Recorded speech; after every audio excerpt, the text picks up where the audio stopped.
Päivää. Hello. It's great to be here back in Helsinki. I come just from across the way here, 2 hours by boat. Anyway, I'm glad to follow Anna Bradford because I'm going to end up where she ended, but coming from a different point of view, so I'll depress you as well. Anyway, technology changes conflict, changes war, and so too security. From simple hand-to-hand conflict to rocks to weapons of stone, leading to bronze spears to iron, technological developments give an advantage to those who have it. The bow, the English longbow, stirrups, armor, gunpowder as well, all have changed the nature of conflict. A stone thrown or attached to a stick as a spear, a knife, or an axe can give you more mass or increased distance. A bow and an arrow give you increased velocity and distance as well.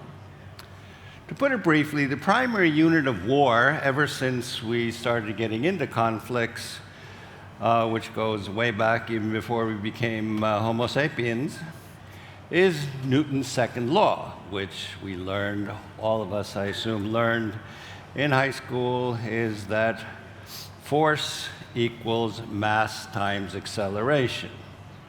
In physics, we know this is kinetic force, and almost all use of force from prehistory until the end of the second millennium, all wars up till then, have been kinetic. You can increase force through greater mass, a bigger rock, a bigger bomb, through increased velocity, a better spear-throwing arm, a trebuchet or a missile.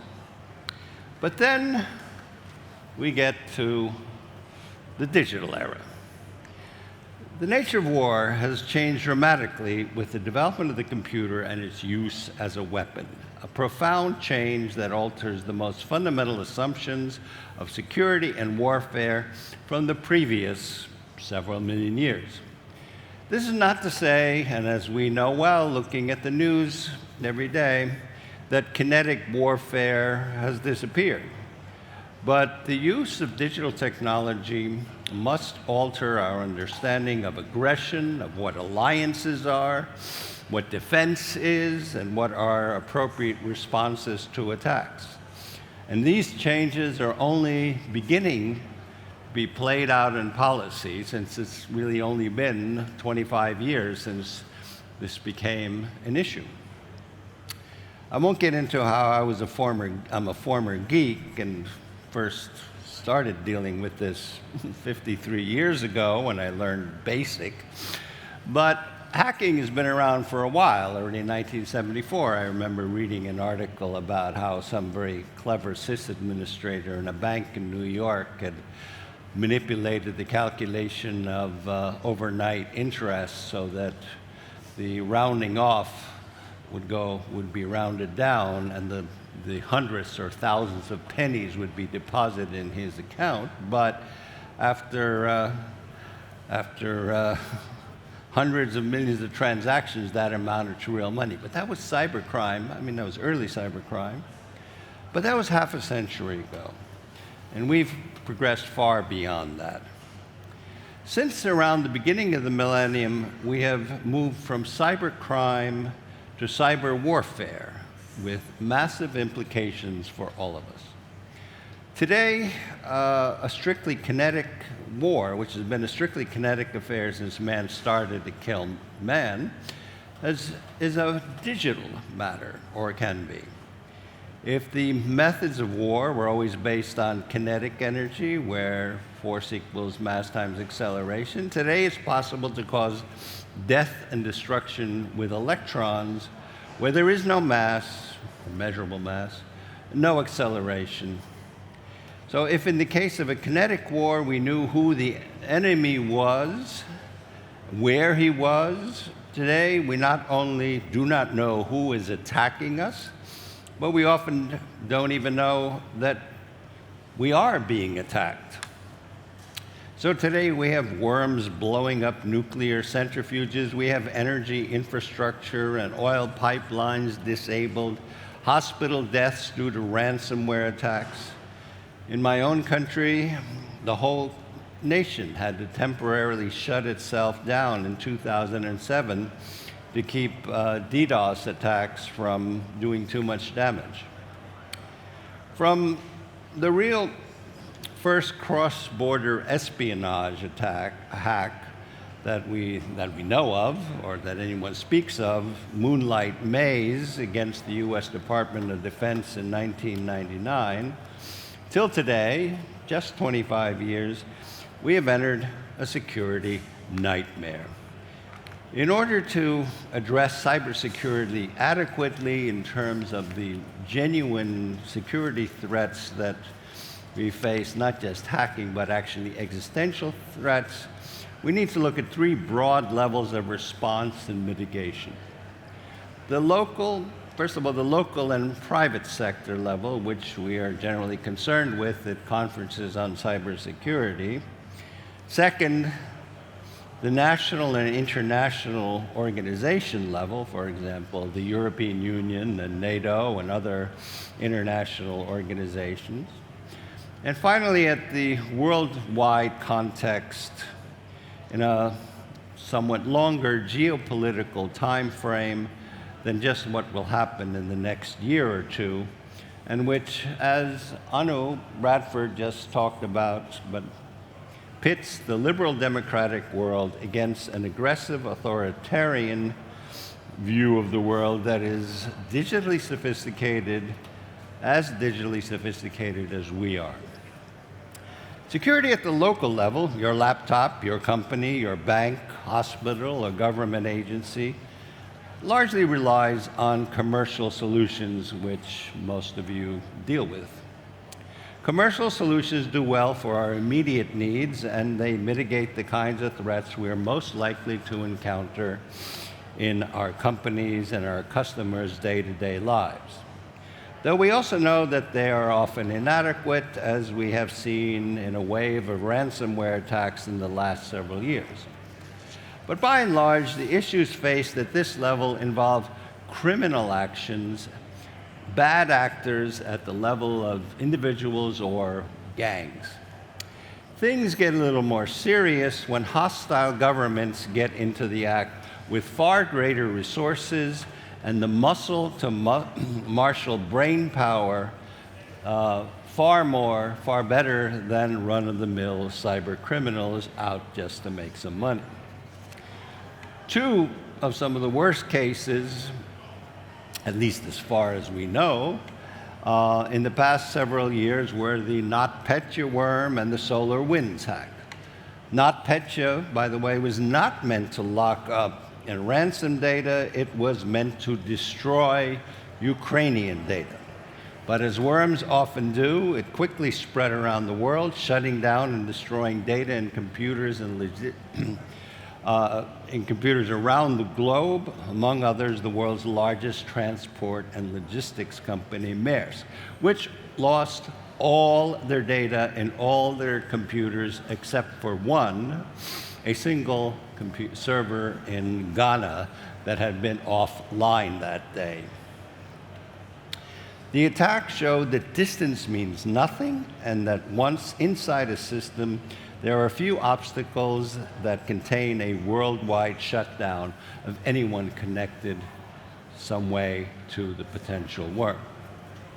The other recent attack of this type was the SolarWinds supply chain attack 4 years ago, when the Russians managed to hack into network monitoring software of SolarWinds, a company that offers system management tools for network and infrastructure monitoring.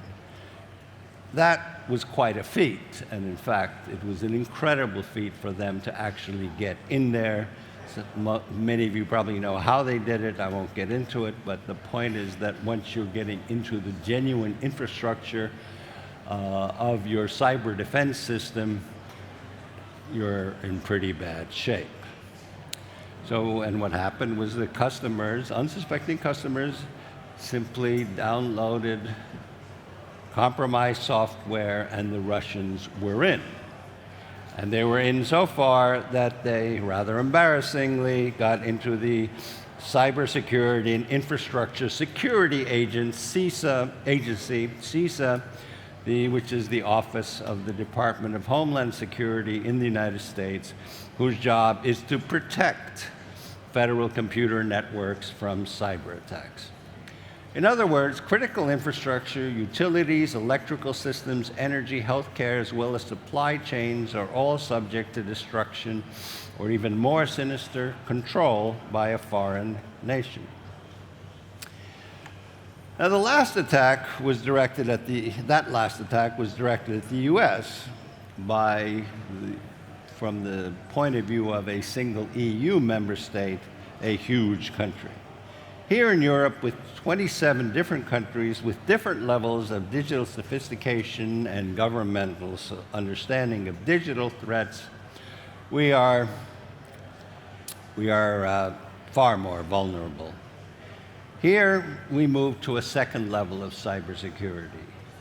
Threats and attacks are almost a priori cross-border and increasingly hostile nation-state driven.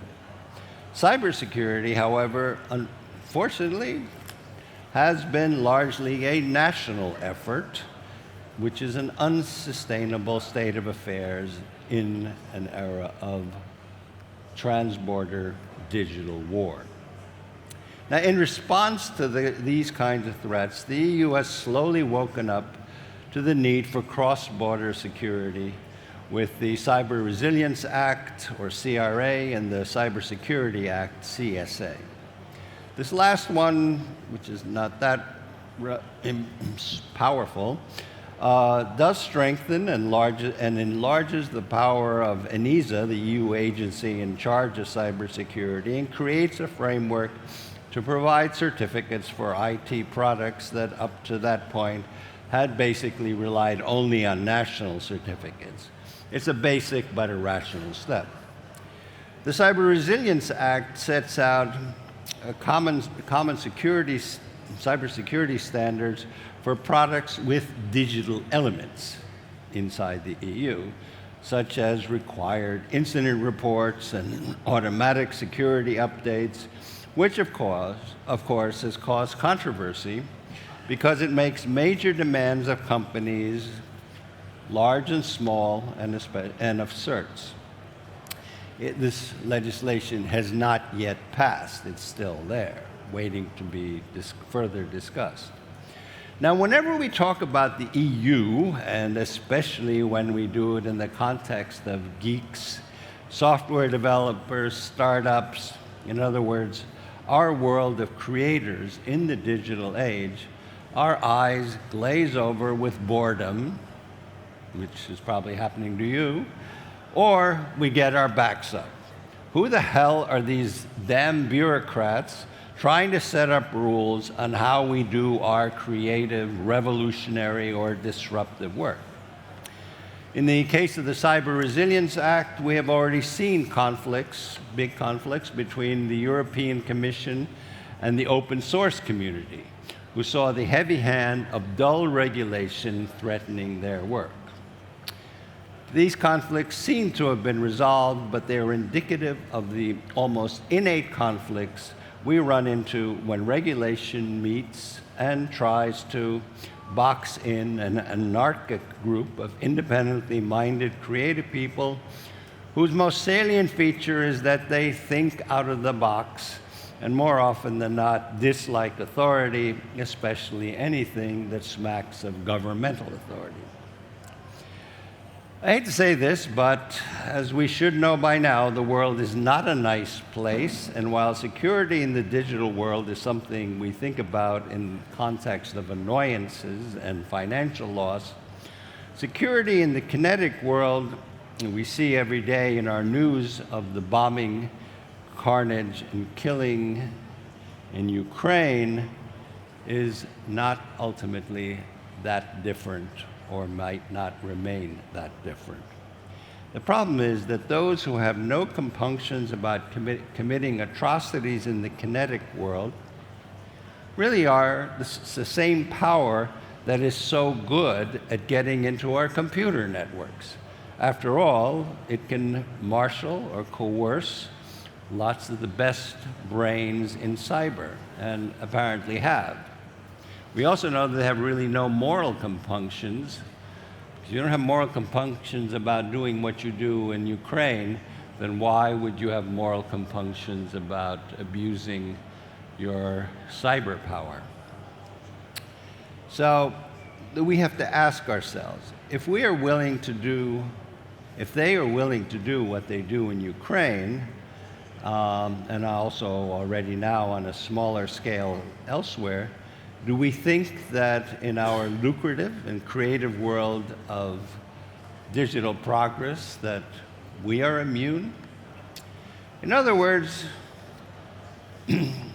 we, those of us working in the hitherto freewheeling, rule-free digital world, need to face the fact that the digital domain has been hijacked and pulled into an existential conflict to a small degree up till now, but I predict, will be seeing ever more of this.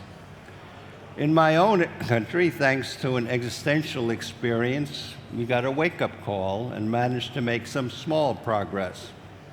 After the debilitating DDoS attacks in 2007 that shut down our country for some days, our geek community, together with the government, got together and created a cyber defense league, something like the National Guard many countries have, with voluntary self-defense civilians who are also known as weekend warriors, who volunteer their time to practice warfighting or defense. The Cyber Defense League does the same, but with systems administrators, software developers, and startups who meet regularly to work on self-defense. But this is just a small step, one that has also been taken in other countries, most notably the US National Guard. But the question is this enough? I would say probably not. It's a local effort in a small, albeit digitally highly advanced country, but nothing to face what we could potentially face any day. So how do we face up to these problems? In dealing with these problems, we realize we have to work across borders in a far more serious way. But we lack the interdisciplinary, interagency cooperation that underlies serious cyber defense, and we have national silos that affect feeble international and multilateral information sharing. Clearly, when foreign ministries, parliaments, think tanks, candidates in elections, and even the World Anti-Doping Agency are all attacked by this one single Russian hacking group, Europe and NATO do not share information among their members sufficiently.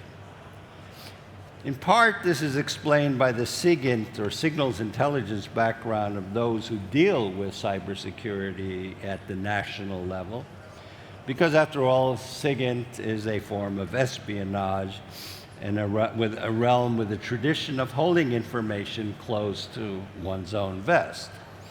And there, in fact, only is one SIGINT sharing entity in the world, the IIves, that consists of the US, UK, Canada, New Zealand, and Australia, basically the English-speaking peoples, as Churchill called them.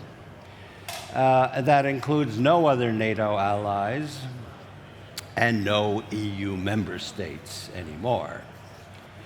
But for adversary groups, be they APT 28, 29, or the people who did not Petya, or even the infamous troll and disinformation farm, the Internet Research Agency, they don't base their activities on who belongs to which multilateral group. Borders mean nothing in cyberspace. or in fact in social media. In fact, the truly dramatic change that the digital era has brought to security is that geography no longer matters. We have NATO. NATO, what does it stand for? It's the North Atlantic Treaty Organization, not because the North Atlantic represents a unique group of liberal democracies, nor are Japan, South Korea, Australia, and New Zealand excluded from NATO because of a failure to adhere to liberal democracy. NATO was and is an organization, not to a small degree based on bomber range, jet fighter refueling capabilities, troop and tank transport, equipment, logistics, and so forth. With all the considerable planning and infrastructure development through its 7 decades, cyber did not come into planning until only recently, and there only to a limited degree. 2 of 80 NATO centers of excellence, one for cyber based in Tallinn and a second to assess disinformation in Riga, are largely also hampered by their mandates. They can report attacks on NATO itself, but not on any single member state or ally. So NATO's not any good at what we're doing, and especially since it has these centers have no operational authority, they're basically useless.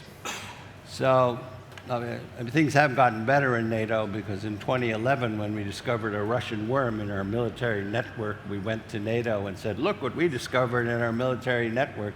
And NATO's response to us at that time was, oh, you too. That's the wrong response. In the European Union, we have so far, though things I hope will be changing, we have our security is done by PESCO, or the so-called Permanence of Structured Cooperation, which is kind of a parallel NATO structure, but that doesn't quite fit the bill either. And while ENISA, which I already mentioned, the European Union Agency for Cybersecurity, was created to deal with these issues, it simply lacks the heft, the weight, the funding, and the personnel to be able to respond to serious attacks. There's, I think, even more fundamental problem in the European Union, which is that there is a complete lack of a security dimension in EU legislation. New digital era competition regulations that do not take into account cybersecurity, as if all platforms and devices are playing on a level playing field, show how little the EU's policies have been concerned with the new threats of the digital era. I mean, basically, the EU does its legislation based on 20th century thinking, but we already are a quarter of the way through the 21st century. So despite all its path-breaking work on regulation, it hasn't really figured out how geopolitical technology can be, or how geopolitical the current generation of emerging, primarily digital technologies have become. Today, neither of the West's premier institutions has come to grips with the complete transformation of the security environment, where Tallinn, Toronto, Tampere, and Tokyo are spatially and temporally equidistant in a potential attack from an adversary. So that's where we are today. And I won't even get into AI, which makes it even more complex.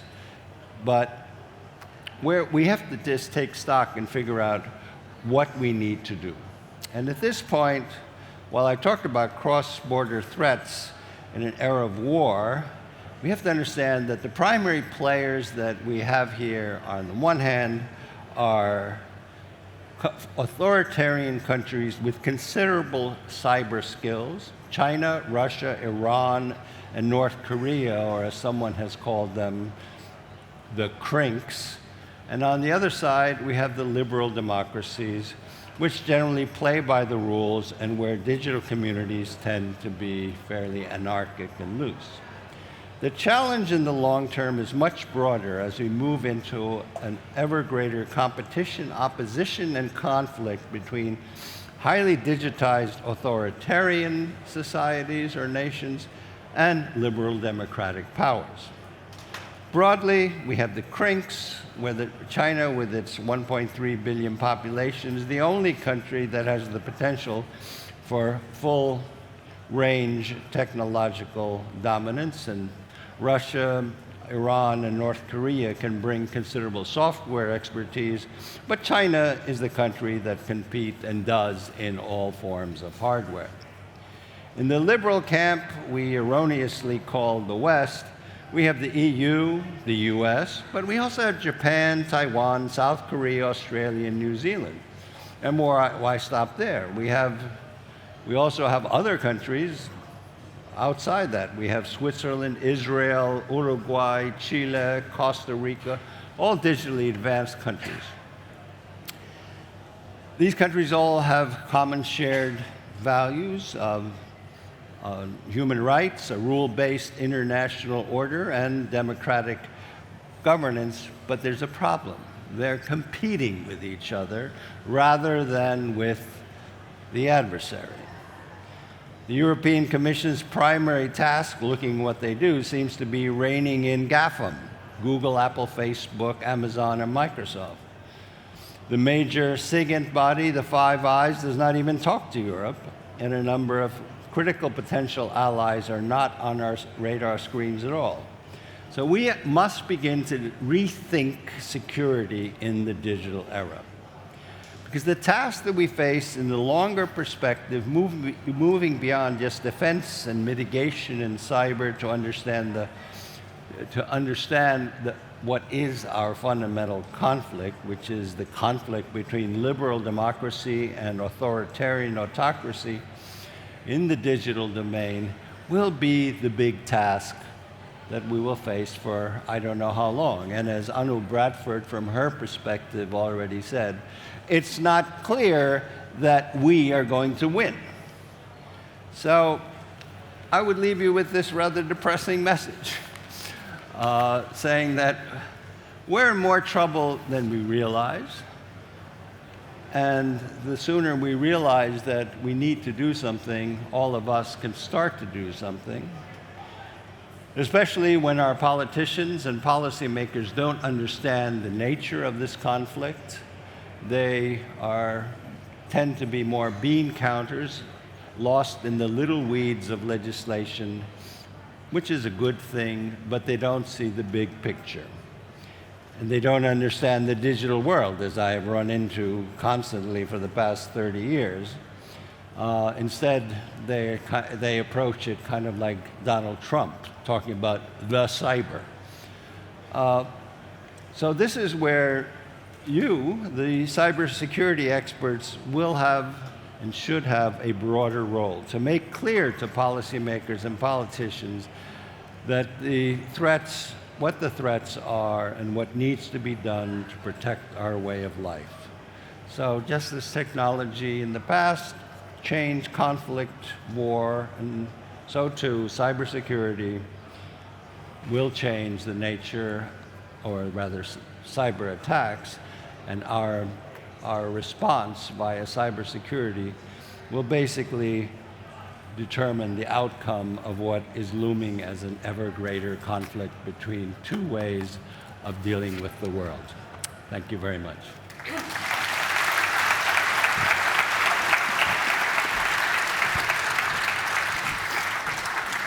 Thank you so much.